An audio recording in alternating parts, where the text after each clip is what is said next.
মুহাম্মদ রাসূলুল্লাহ সাল্লাল্লাহু আলাইহি ওয়াসাল্লাম কি হয় না, এখনো উঠে নাই, চুপিচারি গিয়া তরবারিটা নিয়ে আসে। মুসলমান ভাইরা আমার, ওদিক দিয়ে ইহুদিরা চলে যাওয়ার পরে আল্লাহর নবী, বিশ্ব নবী, সরকারে দো আলম নবী ইহুদির খোঁজ নেওয়ার জন্য নবীজি কামরার ভিতরে ঢুকছে। আল্লাহর নবী কামরার মধ্যে যাওয়ার পরে দেখতেছে ইহুদি নাই। আল্লাহর নবী হুজরা শরীফের মধ্যে ঢুকার পরে দেখে ইহুদি নাই। আল্লাহর নবী ভাবে, হাই আমার মেহমান কোথায় গেল? আল্লাহর নবী দেখে বিছানা নষ্ট হয়ে গেছে, সব কিছু নষ্ট হয়ে গেল। আল্লাহর নবী আফসোস করে বলে, হায় না জানি রাতের বেলা আমার মেহমানটার কত কষ্ট হলো, না জানি আমার মেহমানটা মনে মনে কত কষ্ট পেল। আমি তো মেহমানের ইজ্জত করতে পারলাম না।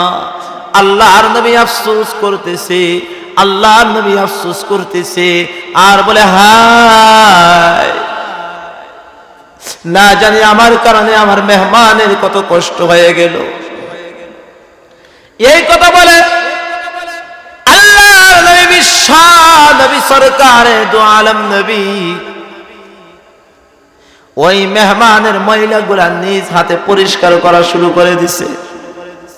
সুবহানাল্লাহ বলবেন না? আল্লাহ নবী মেহমানের ওই ময়লাগুলা পরিষ্কার করতেছে নিজ হাতে আর বলতেছে, হায় না জানি আমার মেহমানের কত কষ্ট হয়ে গেল, না জানি আমার মেহমান আমার প্রতি কত রাগান্বিত হয়ে গেল। এই কথা বলে মেহমানের সকল ময়লাগুলা নবীজি নিজ হাত দিয়ে পরিষ্কার করা শুরু করে দিয়েছে। ওদিক দিয়ে ইহুদি যখন আবার ব্যাক করছে, আবার চলে আসছে, আসার পরে হুজরা শরীফের ভিতরে যখন ইহুদি ঢুকছে, ইহুদি ঢুকার পরে দেখে, হায় হায় আল্লাহর নবী নিজ হাতে ময়লাগুলা সাফ করতেছে। এবার ইহুদি ভয়ে আতঙ্কগ্রস্ত হয়ে গেছে, শরীরগুলা কাঁপতেছে। আল্লাহর নবী ইহুদিকে দেখে বড় খুশি হয়ে গেছে।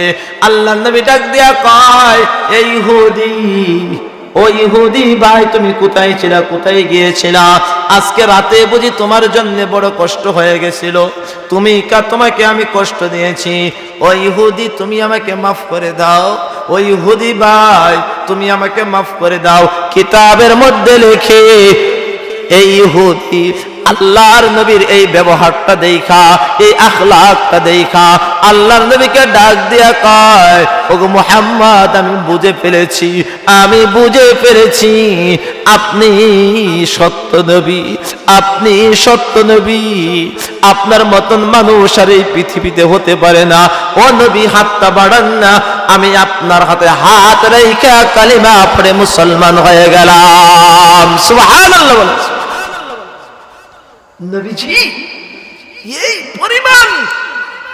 এই পরিমাণ কি করতেন? মেহমানদেরকে ইজ্জত করতেন, মেহমানদের সম্মান করতেন। নবীজি কখনো মেহমানদেরকে কি দেয় নাই? কষ্ট দেয় না। এই গুণটা আমাদের হওয়া উচিত, আমাদের হওয়া উচিত। আমাদের গুণ হলো যে আমরা শুধু মানুষেরটা খাওয়াবো না।